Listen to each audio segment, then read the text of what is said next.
of the conference. A lot has been said, but the best is still to come. And I'm saying this because we have two absolutely fabulous speakers to conclude the conference. Martine Durand, Chief Statistician and Director of the Statistics Directorate at the OECD, and Mark Hansen, Professor of Journalism at the Columbia School of Journalism. And of course, we are joined by Mariana Kotzeva, will be co-host of this session. That's what we agreed. And each one of us has surely many questions to ask both Martine and Mark. And I'm sure you have also questions, but we'll basically try to take stock of what we've heard during the past 2 days, and in particular what should be our takeaways from this meeting here in Brussels. And I want to start maybe by asking Martine about how do we manage in the changing circumstances, in the situation in which data volumes are growing exponentially, data is everywhere, everyone refers to data. So how do we manage to keep track of what is relevant, and how do we communicate, especially to policymakers, but also to the wider public, the messages which are essential for them? How do we help them navigate in this new world? And new world, by that I mean what we see now. But what I have in mind is that we ain't seen nothing yet. That a lot more is going to happen. A lot more is going to happen. Martine. Okay. Well, thank you very much. I'm happy to start perhaps with some of the takeaways that I attended only this day, but there were very interesting points that were made during the different panels that I listened to. And starting with your first point on, statistical offices are now emerged in a big data world where data is coming from many different sources everywhere. And so how can we how do we fit in this world? How can we make the most out of it?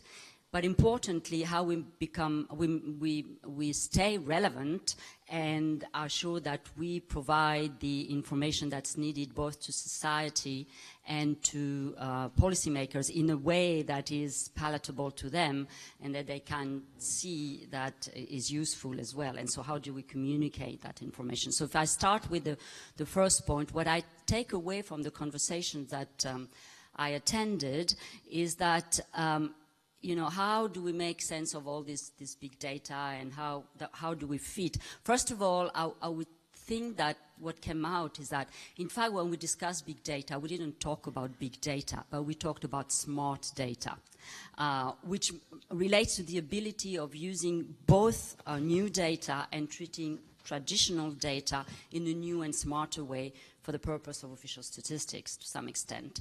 And smart data have a great potential because they can help having more timely data. We heard a lot about it. And for instance, if in the sense of you get information from different sources that would complement official statistics, like on the labor market, like price statistics, like income distribution, and you can use techniques such as nowcasting to deliver more timely data, because policymakers don't want to know what happened 2 years ago. They want to know what's happening now. That allows you also to have more granular data using, for instance, geospatial information. You know what's happening at the more local level for very different groups in the population. That also allows you to capture and be able to address some emerging and new issues, like we heard about some Google searches, for instance, or know more about new forms of unemployment again, or employment, all this in a cost-effective way, more cost-effective way. If we are able to really work together to some extent. But however, that means there are a number of issues that have to be addressed. There are some challenges about data quality. How do we ensure the quality? How do we make sure that that we are not actually, we are able to distinguish between what is true information and what's noise, because there's a lot of noise in this in this data. And perhaps one way is to, again, use, for instance, more established tools such as surveys to benchmark some of this big data, again, combining the two. And importantly, we discuss the data, the status of this new data, because those are private data. So how do you engage in partnership with private providers in a way that is in a trusted relationship to some extent? So I think we heard nice examples about how to build this trusted relationship, in particular, for instance, for national statistical offices to work and do some quality assurance in what these providers are doing.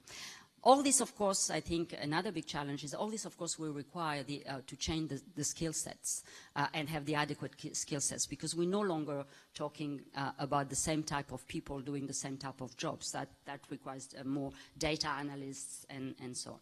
So I think those were from this afternoon, and that requires also, when we enter into this partnership, consider what type of governance do we put in place, and ethical matters were discussed also this afternoon in terms of, how can, in order to build up this trusted relationship, it wouldn't be the same type of governance, and because the risk will be different according to the different partnerships. So this also has to be taken into account. Now, when it comes to the second question on how can we remain relevant and communicate to society, I think there we have to be much more innovative and be coming up much more forcefully, and don't be shy as statisticians. I think we have to experiment much more. We have to learn. We have to adapt to deliver the evidence that where people are and where they need it. I want to make this point, because we have to join in the conversations. If the conversation is in Parliament, let's go to Parliament. If the conversation is on Twitter, let's be on Twitter. If it's on Facebook, let's be on Facebook. And be there and provide the information that is needed. And by the way, we organized a conference, a workshop at the OECD 10 days ago, and it's not like we're not doing it already. Many statistical offices are there. We saw very good examples from Statistics Netherlands having actually invested in a TV studio and being on TV almost every day. So to bring in this information in a very interesting way. The UK ONS has created a whole tweeting statisticians. So statisticians are now become tweeters. But that requires that you have to invest in knowing what are your audiences, the different audiences, and you have to cater to these audiences in different ways depending, again, on who you are addressing. That also requires that your information must be understandable. So speak the language of the people. We had our director of communication saying, we pollute the atmosphere with jargon dioxide. And so at a time when we try to reduce CO2 emissions, we should probably reduce jargon dioxide as well. And of course, we have, while at the same time being rigorous. I mean, we cannot, not being rigorous, of course. But perhaps one thing that I took away from that conversation we had in Paris 10 days ago is that if you really want to be relevant to civil society, and particularly citizens, the information should appeal as much to the heart as to the mind of the people. And I think that's very important, that after all, statistics is for the people, is for citizens. So speak to them so that it talks to them. And we again heard a lot of very good examples in Paris last week. So to finish, I would just like to say that to do that, you have to, again, as you have to build partnerships with the data providers, you also have to build partnerships with your users' communities, so that they can amplify your messages. They can be there as, echo chambers, and they can actually work with you, for instance, to debunk fake information, fake news, and you can draw on their expertise.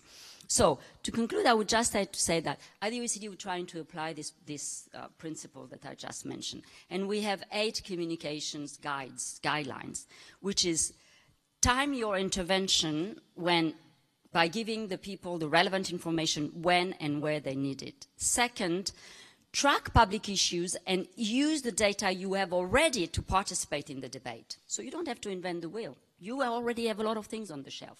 Make it available when there is an issue in the media, in the press, in the public domain.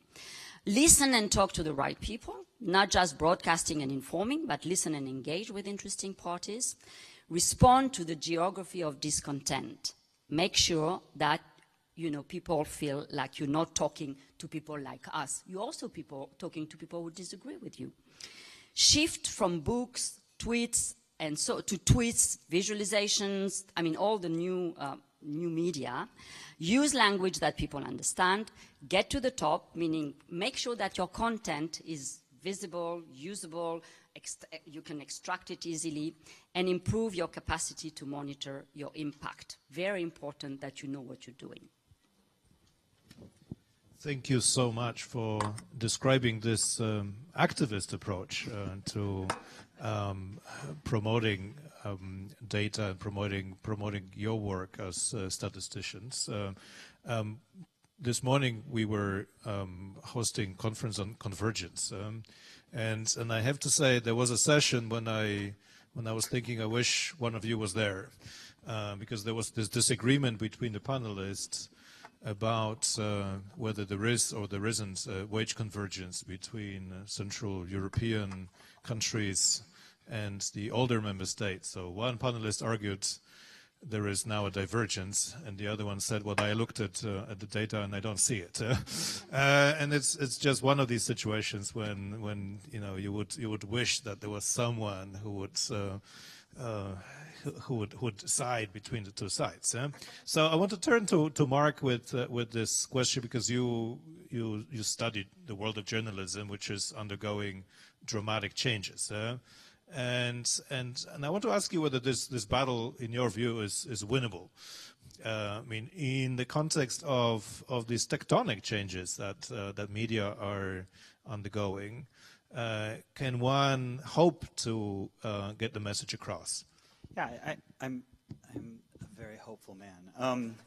So I teach in a school of journalism. I've been there for 5 years now, and prior to that, I was at UCLA for 10 years teaching PhD statisticians. My doctorate's in statistics. I was at Bell Labs before that, and so I'm more statistician than I am journalist. So I am definitely a spy in the House of Pulitzer.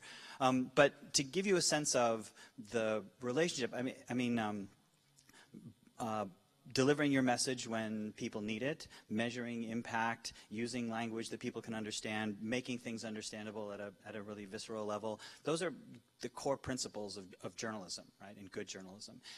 And I think that there's been a long-standing tie between data, statistics, and journalism. And if you bear with me for a second, I have a short quote I'm going to read from Joseph Pulitzer of the Pulitzer Prizes.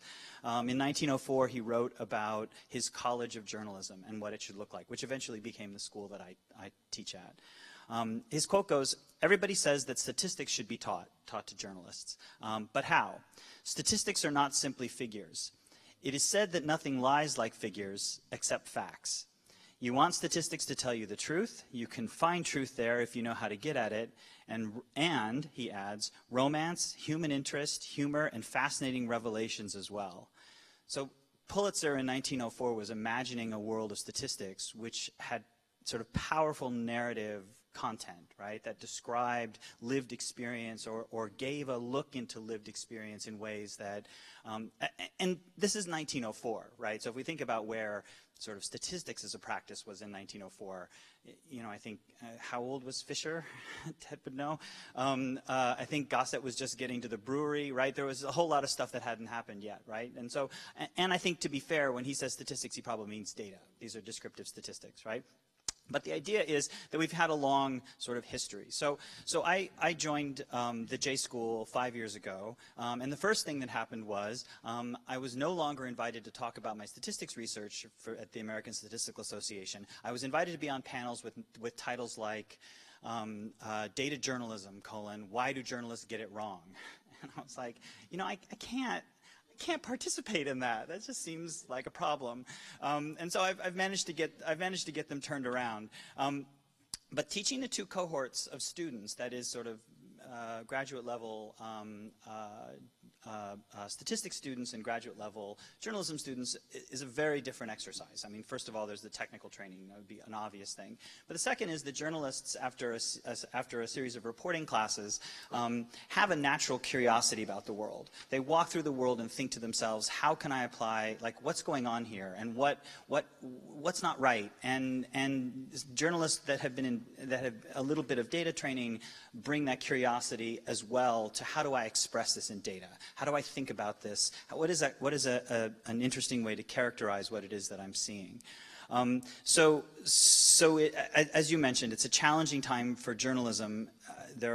Not only is our business model collapsing, and our current administration has declared war on journalism, all of that notwithstanding, and exactly, I'm not sure how long the ACS is going to last, but from a technical perspective, from a pedagogical perspective, journalism is changing in the sense that its core artifacts are being digitized, and this is happening across the university campus. So whether it's the humanities or, you know, sort of architecture, design, or whatever it is, the core artifacts are becoming data, in effect. And so journalists have to think about data, computation, and even code. And it's getting to the point where really good data journalism selects the data sets that they will use with a kind of aesthetic sense, in the same way that you might choose to bring a voice in as a source for a story to bring a perspective that might not have been there before. So as a school, we've been doubling down and doing a lot of backfilling, basically trying to make the journalists more like statisticians. Just got to say it. So about half the class comes out with some basic data training. So we have data classes that we offer the students. We have a 3-semester data concentration, data journalism concentration, and we even have a dual degree with computer science. So in 2 years, you can get a degree in journalism and a degree in computer science. And this all was sort of anticipated by Pulitzer in the quote that I started with, the idea that statistics is a powerful source of narrative. Now, when we teach data, and this is maybe a little different when I talk about teaching to the graduate level statisticians versus the graduate level journalists, we try to teach things about data as broadly as possible, right? So we reach across campus to bring in framings like Joanna Drucker's characterization or contrast of data, what is given, with CAPTA, what is taken, right? Or we look to epidemiology, where data is thought of as a kind of social exchange. So we try to open up the field as much as we possibly could, or as we can, and we also mix in a heavy dose of coding, right, and a heavy dose of like the stuff of how computation works. The idea being that we want our journalists to look out to the world and see new opportunities to describe lived experience in various ways. So I want them to see networks as data, images as data, LinkedIn as data, the news itself as data. And so their ability to recognize something as computable is the first step in being creative with new forms of data, and again, to try to represent lived experience in some way. So I think there's something very sympathetic to, or there's a lot in common. I think we're coming from two different extremes to a common place, right, where data is seen as having tremendous narrative value. We're developing practices around how to ask questions, to interview, to interrogate a data set, so that we just don't simply take it at face value, but we ask, you know, who was included and who was left out, what are the gaps, what's missing, you know, what sort of biases are present, where bias may not now be some epsilon, but mathematized notion of epsilon, but bias might be literal bias in the data or the system that we're looking at.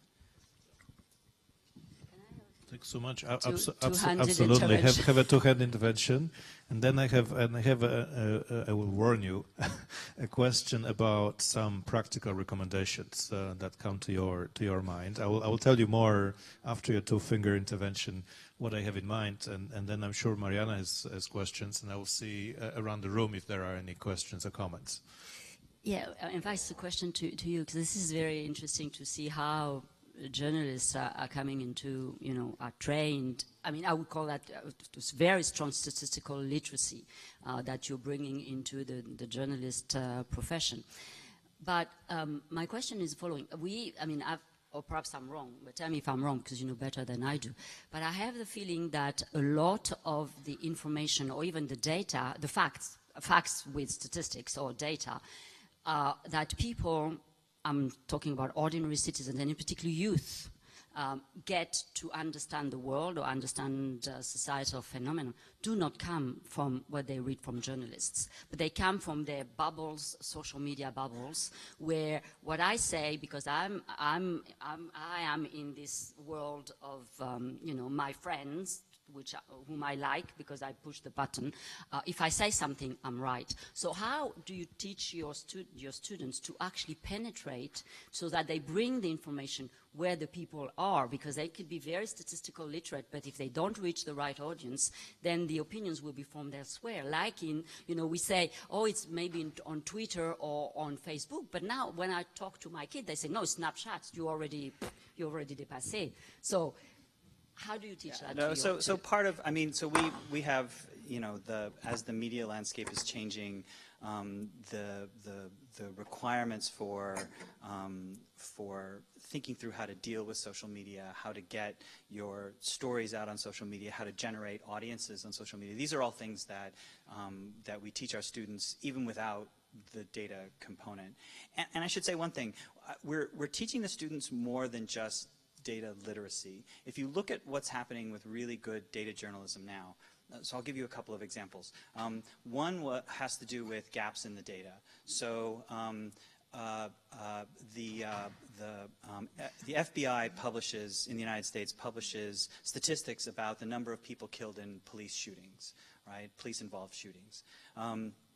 And it's part of the Uniform Crime Reporting System. The problem is that it's a voluntary system. Not all police departments participate. Typically, the FBI number is about 400, 450 people shot by police every year.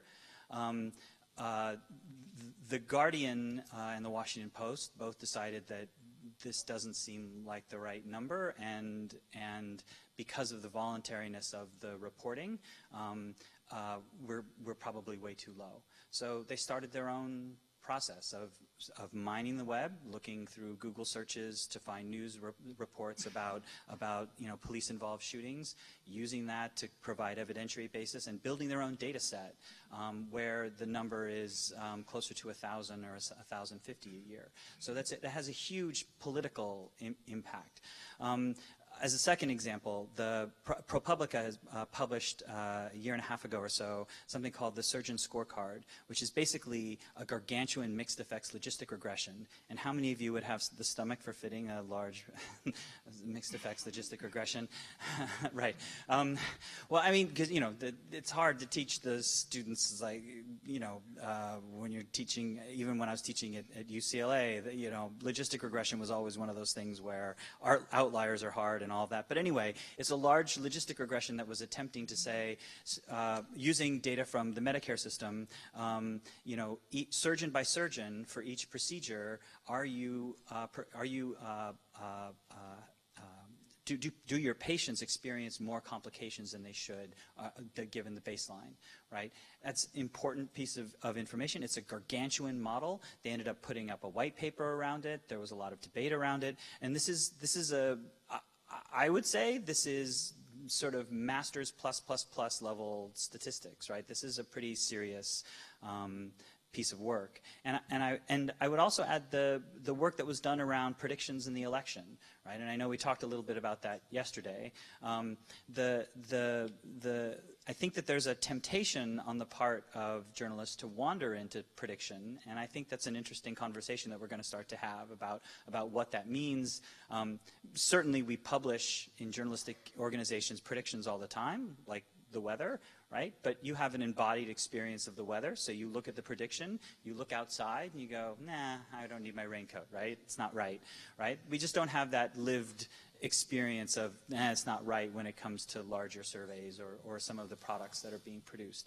But I would say that if you look at some of the modeling and the way the modeling is going, there's a pretty high level of competency going on. So it's a bit more than literacy. It's actually producing. And then if you think about the form of the narrative, I would point people to a lovely piece in 538 where they were looking at the communities that were posting on sort of the corner of Reddit attributed to Trump. And they used Word2Vec, but they rebranded it as Community2Vec. And instead of the typical data journalism article, which is, you know, a whole lot of stuff with some numbers sprinkled in, and then what's called the nerd box, where you describe how you did it, the nerd box was incorporated in the narrative, and so the Word2Vec components, the algorithm, became clear as you started to read through the text. So I think there's a lot of sophistication happening in how these statistical artifacts are both fit and communicated within journalism. Right, thank you very much. I will look around. If there are any questions or comments, please signal to me. Yes, please.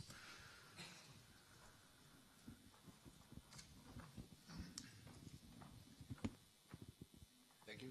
My name is Walter Rademacher, Sapienza University. What I miss a little bit in the discussion so far is what was highlighted by William Davis in his famous article in The Guardian in January or February this year. And he said, well, it's not necessarily the literacy which is the problem, or missing the innumeracy which is the problem, but it is the distance for normal citizens to the macro aggregates which we calculate, GDP, inflation, employment, and these are the aggregates which are used to impose political measures on them, and the austerity program is one of the examples. So they simply fail to understand, and they would easily follow Maggie Thatcher in her famous quote, "There is no such thing as society." So there is a distance from many, many people to let's say, abstract artifact which they don't understand. How could we do better in, communicating these macro aggregates, which are super important, of course, for policymaking? Thank you very much. I will just see if there are any further questions or comments. I mean, yes, on the back, please. Thank you. Stefan Muntz from Statistics Belgium. I would like to take the question of Walter a bit further even. I have the impression that, yes, okay, we are doing quite well in promoting statistical literacy, and we are doing quite well in better data journalism. But how do we tackle the problem that a lot of people out there rather like untrue facts and are rather, if you come with the right fact or number, they would rather believe another one. Right, so it's really about impacting on people's needs and a sense of perception as well. Would there be another question? Yes, please, on the back here.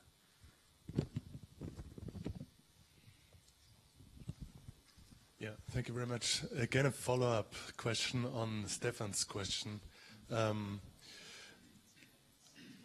What I observe in journalism is that in traditional media you have some kind of a ethics code that you would double check with 2 sources of information before you write a story.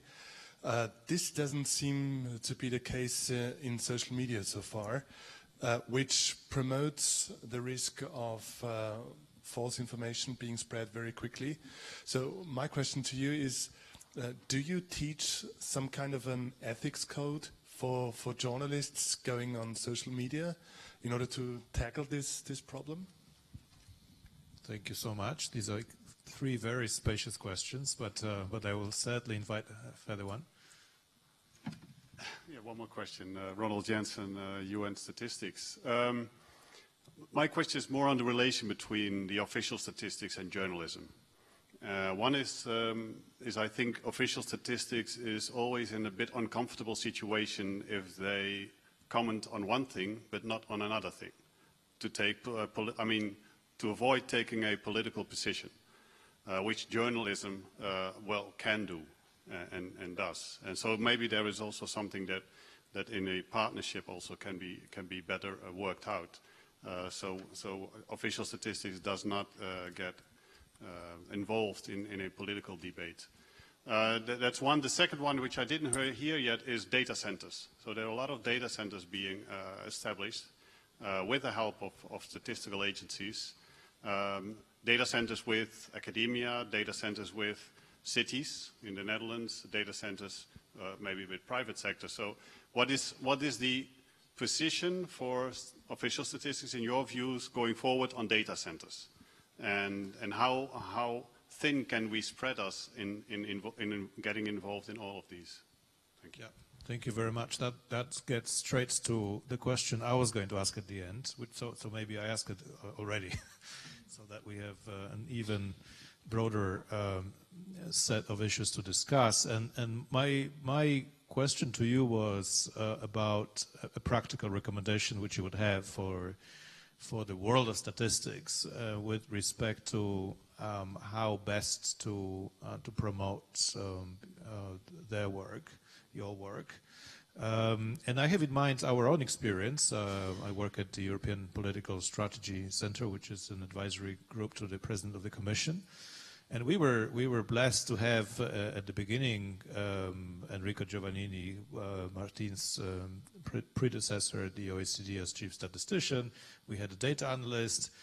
They have both moved on, but they left behind a certain culture and certain appetite for data and for statistics, which is with us until today. And we have this sort of instinct now of not tackling any issue without starting with data first, and we don't communicate anything around the Commission and to the President without having data sets right at the center of our argument. We are passionate about visualization of data as well.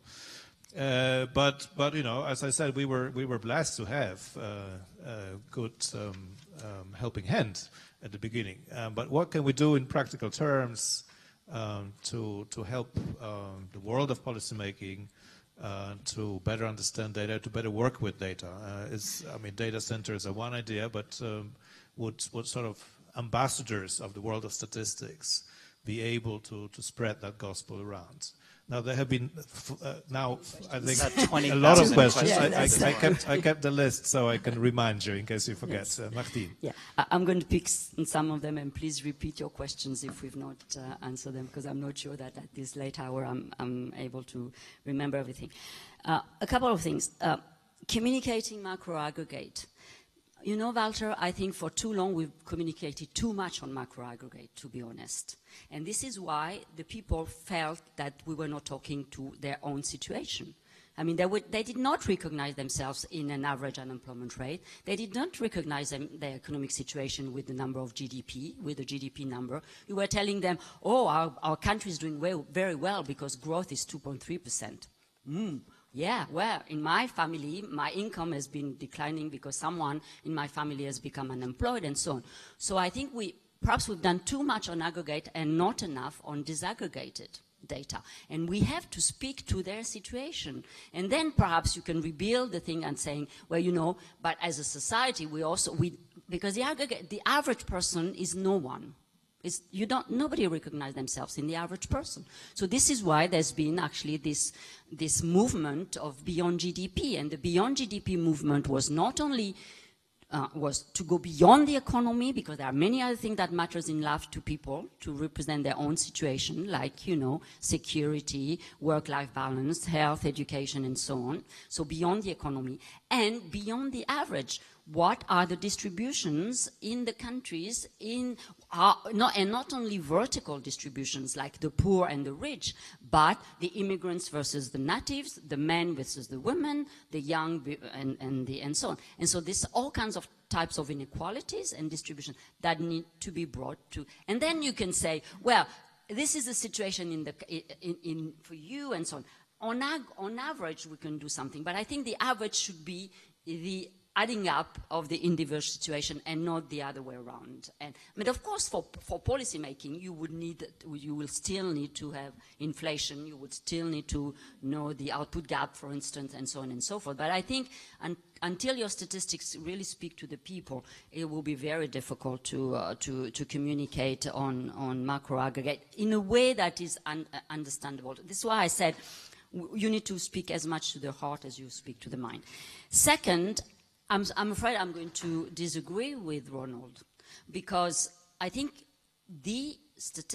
even official statistics, without interfering in the political debate in the sense of taking position, taking sides, they should be present. And the best example we got is when the chair of the UK Statistics Authority, just a couple of weeks ago, wrote to Boris Johnson, to the Minister of Foreign Affairs of the UK, Boris Johnson, the UK Foreign Secretary, about the misuse of official statistics. You remember he was saying, if we get out of the EU, here, this is how much we're going to get, and that's going to go to the NHS, and since the NHS is underfunded, this whole pot of money will help us solve the NHS problem. Well, the chair of the UK Statistics Authority told him that this was a misuse of statistics. That was wrong. And Conrad told us that during the election campaign, Statistics Austria followed the debates, were proactive in correcting inaccurate facts by tweeting the right data from their own data, with a table to download. They didn't say, then you should vote for this and that, but that fact was not correct. The same we heard from, I think it was from Germany. Yes, it was from Germany. During the German election campaigns, very recent, there was a platform called Vote Buddy that was spreading the rumor that you could give your vote to a foreigner that could vote instead of you, for you. Okay? Then the Statis, the Federal Statistical Office of Germany, corrected this via social media and managed to close the discussion. And the discussion was closed. So why would official statistics not intervene to correct when the facts are wrong? Or perhaps if they don't do it directly, work with fact checkers who can then correct if you think that's a better way to go. But sometimes it will take time, and it's perhaps easier and quicker to intervene directly. Those are political, but again, I have an example from the UK, again, from the ONS. When this tower building went onto fire and there were the people that died, ONS intervened and said, well, we have data on how many fires of tower building there are in the UK and how many people died over the last 20 years. And they provided this as evidence that the probability, they didn't have a big logit and probit model, but they say essentially they provided evidence that the probability to actually die in a tower fire was very low in the UK. So I think there are ways to intervene, which is bringing the information at the right time to the right people where it is needed. And I wouldn't shy away from that. I think that's very important. And use the different platforms for different audiences and make it, in a way that talks to them. So that I think we can do. Now, how do we make sure that policymakers, I think it depends on the countries. I think in some countries, policymakers love data, and they are always ready to receive good information and base their evidence. We say evidence-based policy rather than policy-based evidence. And I think it's again the responsibility of the statistical offices to be outspoken, to show that they can bring information on the table, be there, go and talk at the right level to whoever they are, depending on the countries. Make sure you have a seat at the table, essentially, but provide important information, the information that is needed, on income distribution, where there is an issue of inequalities, on the look in Germany, bringing in the PISA results from OECD changed completely the debate on education policy. So now there is a great demand for PISA. So if you have the right products, bring it to the attention of the policymakers. Yeah. Thank you so much, Martine. Maybe I will just get back to the second question, because if I understood it correctly, it was about those people who are almost impregnated to data. I mean, I'm taking it maybe a little bit too far, but that was my understanding. I mean, there are people who are just not open to the facts because they have a certain vision of the world. They seek a confirmation of that vision. So whatever you do with your data, however you present it, it will not be absorbed. So how do we address that problem? Is it back to education and schools, and do we start from scratch basically, or can anything be done? Yeah, so I'm going to actually answer a little of the first question first, and then go to the second, if that's okay. Just warm up to any question that starts, it seems impossible, so what are you going to do about it? Seems like a hard question, I just want to say.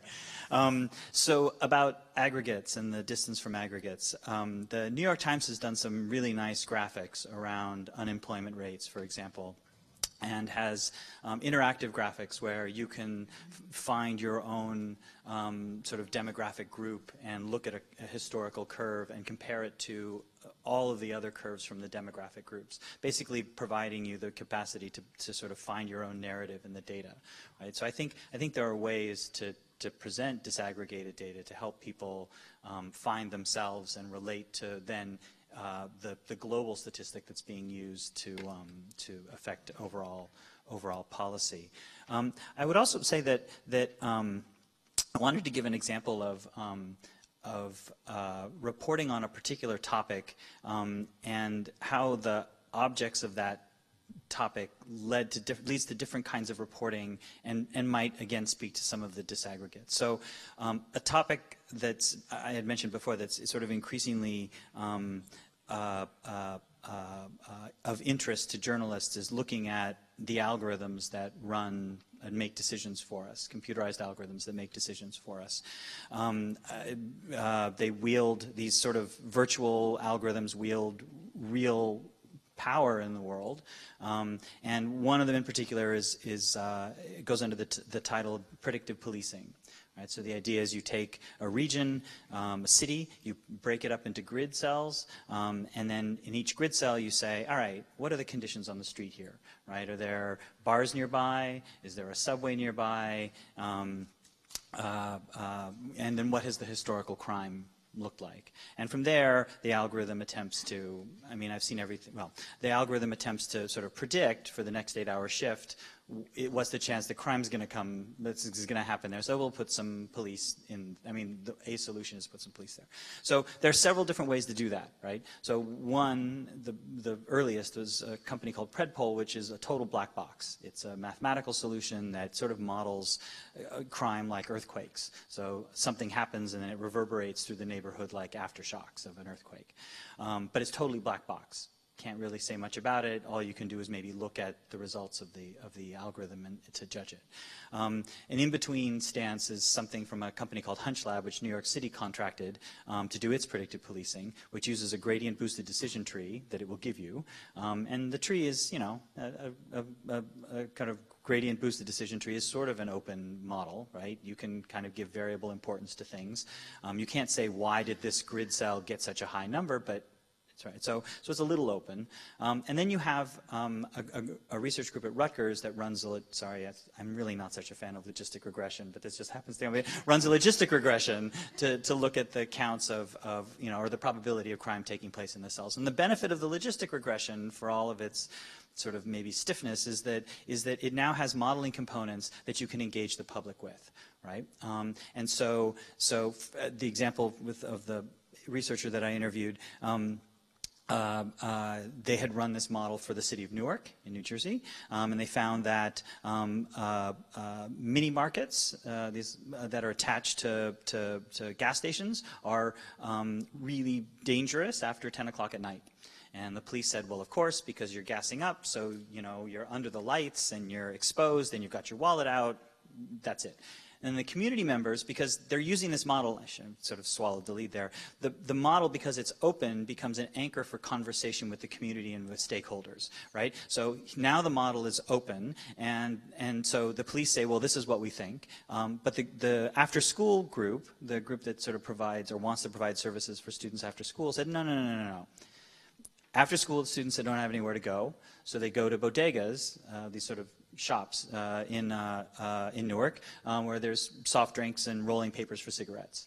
At 10 o'clock, there's a curfew, all the bodegas close, so the kids go to these mini markets, they hang around, they get into trouble, so just give them something to do, right? And the idea is that perhaps by opening up models, making choices about models that are explainable, models that are understandable, like that you can engage your public with a lot more in a much more substantial way by having a kind of open modeling exercise.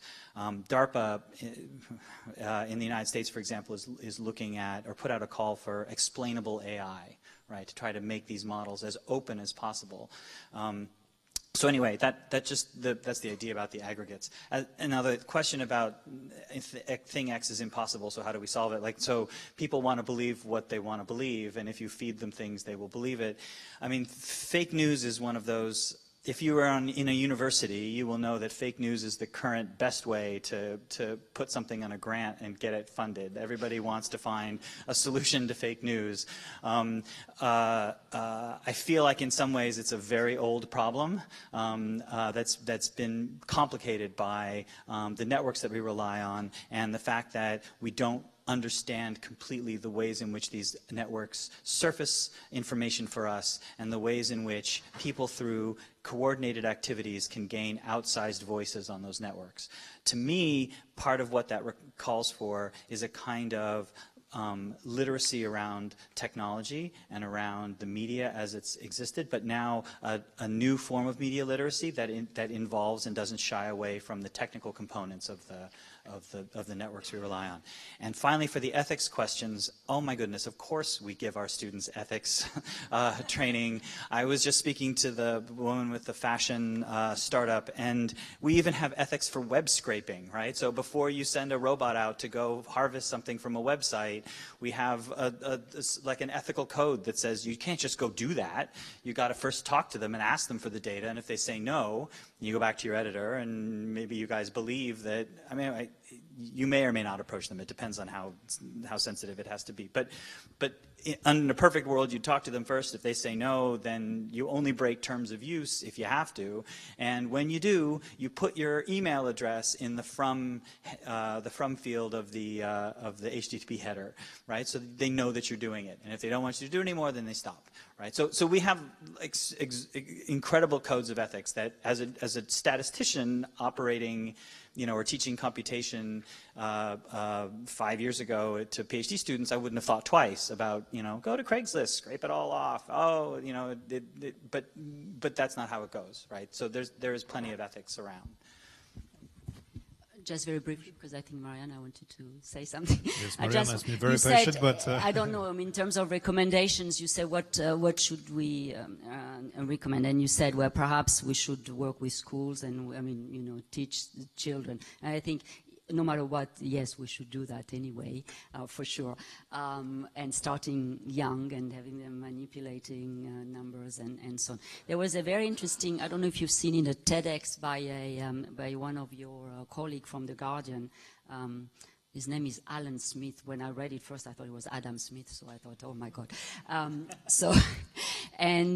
He has this TEDx where he says that even the most, the people, people have these tests about numeracy, and some people are score very low on those numeracy. But if you present things in a way that, for instance, rather than telling them 10% of the population or 25% of the population, in fact, you put 100 dots, okay, and then you show and you say, how many people do you think out of 100 in your country, how many people do you think blah, blah, blah, and then they so they colored the dots because it's out of 100. So they colored, for instance, 25 dots. And then you can see, and then he said, oh no, look, I mean, and then you see the dots disappearing and say, well, no, it was not 25, it's actually 5. And then the people who are even completely numeracy illiterate, oh, not completely, are not very numeracy illiterate, they understand that speaks to them. So there are always ways where you can, you know, work with people to, I mean, I'm sure there are ways. I'm not an expert. And so this is why, not being an expert, I think it's very important that we statisticians work with journalists, with sociologists, with psychologists, and with others. So one of the recommendations, don't think that because you are the statisticians, you know how to bring this information forward. Actually, no, you probably don't, and it's much better working with others and work with others to do it. We know the example of the Netherlands, where they have actually trained their statisticians to become spokesperson of the National Statistical Office. That's great, but I don't think that in many offices you will find enough people to become, you know, spokesperson about this. Perhaps you should hire a journalist instead of, or I don't know, a communicator. The other thing is that I think there are lots of good experiences around, and sharing experiences already is a good starting point, you know, in terms of, because I don't really know, it's this new world, so in terms of recommendation, certainly, what I would think is, nevertheless, I think there is a branding issue for national statistical offices. They should make sure that their brand is recognized as a trusted source of information, and there they may have some work to do on their own. But so I'm sorry, I don't think I've given you a full answer. But no, I think you gave a thorough answer. One practical solution that comes to my mind is to send as many people as possible to Mark's class, because that would definitely help. But I think the anxiety which we have in mind is also about sort of the scale of the phenomenon when it comes to also you know, people's openness to disinformation. I mean, is it bigger than it used to be, or is it just different? And I tend to think it's just different. It's more visible. It's more apparent. It's in front of our eyes, and the consequences are sometimes also more serious or even brutal. But there was always this propensity for people to listen more to distorted versions of the story. Mariana, you have been extremely helpful. You're extremely patient and helpful in this way as well. But you kindly agreed to be co-host of this session, even though you could be of course a speaker, and you have a lot of things to say on each of these questions. So how do you see this situation? Thank you very much. I will try to join the conversation and partly to answer to the questions, and also try to summarize some impressions, and also to maybe to discuss a little bit the outlook, because this was the key word of this conference, outlook, what we are going to do in the future and where we have to focus statistical community on. So let me first say that when we started to discuss how to organize this conference, the first idea was that the basic principle, no statisticians on the podium, just speakers outside statistical world, and statisticians in the audience just to listen. And this is now listening the sessions, looking at the papers, and now even in the final panel, and also listening to your questions here. This is one of the basic conclusions, that we should continue such kind of interaction with the outside world, and maybe we should take this as a priority, because proportionately we have been more and more, most of the time, focused inward looking in our statistical community. The second point was that when we were discussing, we started from the trends, and maybe this is usually a kind of tradition to be domain-oriented. So we are looking at basic socioeconomic trends, and we organize our roundtables and discussions around topics like migration, globalization, etc. But listening the debates, again, in addition to all these topics, of course, there are many interesting points which have been made, and also there is a lot of work to be done. in each of these areas, but there are more and more questions which are cross-sectional and which are fundamental. Like we just are discussing the communication, the partnerships, we are discussing the access to data, we are discussing ethical dilemmas, and all these issues seem to be extremely important and more urgent. So in that respect, maybe we also have to go out from our comfortable statistical shoes to work domain by domain and to concentrate on these issues. And the third point as a conclusion is related to the first one, actually how to not to look inside and to discuss in our communities, but to look outside. Because if you listen even the questions which were raised here, everything was about interaction with the outside world. And so far we were discussing, because I see some of the people left because they have to catch up the flights, but many chief statisticians in the room.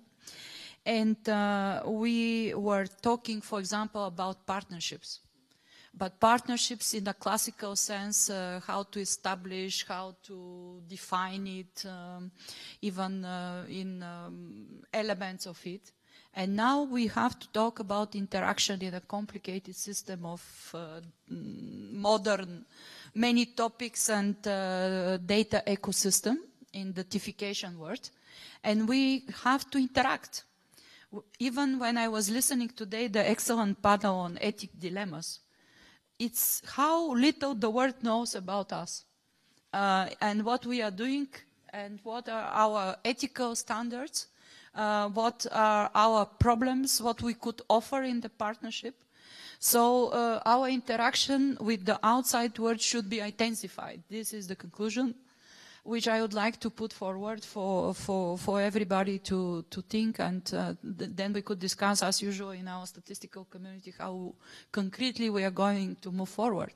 Our interaction with journalists, the story that we should continue the life of our numbers in this way, or interaction with policymakers and people like our friends from EPSC who are stimulating us to see which are the topics and how to interact. And I want to add to this list something what is an answer to Stefan's question about the emotions and the people that they don't want to listen. Even interaction with influential people in the social bubbles who could help us to influence the opinion of those who are very rigid and who are not open to listen. This is a question for interaction. I am not using the word partnership because there are cases, and we know that partnership is still maybe a dream, that it's not easy to interact with influential people, influentials, I think this is the right term, in social media.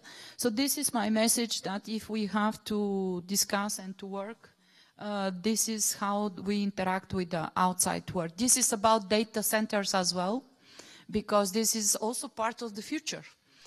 Especially with smart cities, with municipalities, with all these sensors. So, in fact, the whole conversation is not about us. The whole conversation is about us and the rest of the world.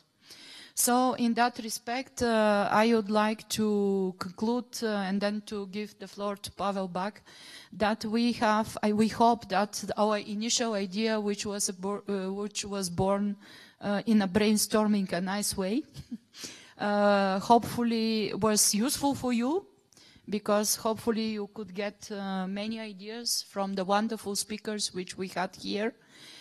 We also published the papers, and we will continue our cooperation with the speakers, of course, together with EPSC.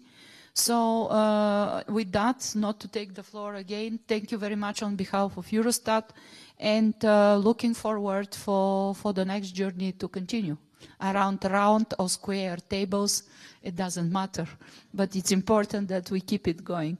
So, thank you very much, Mariana, for these excellent conclusions. I would like to thank our speakers in this final panel, Martine, Mark, Mariana, and I would like to thank all of you for coming and for staying until the end. I will leave this room heartened, I have to say, because I sense a fighting spirit among many of you, which is so crucially important in this period when evidence-based policy is challenged. I mean, let's face it, quite openly, but also by the growing complexity of the modern world. But I leave heartened because I sense the right armory is there and the right spirit is there.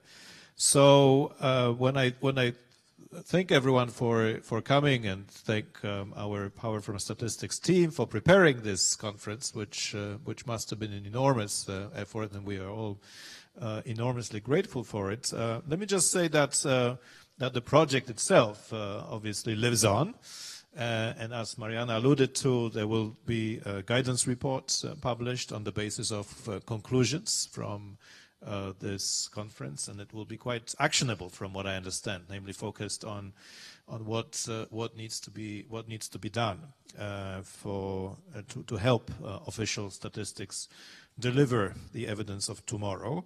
And finally, our Power from Statistics team will continue to monitor the Twitter feed, which I have found enormously useful because I haven't been here for the entire 2 days, but I feel I have. Because the messages are uniquely powerful, I would say. I mean, it's not easy to get the right substance in, for the moment, 140 or whatever, 280 in the future.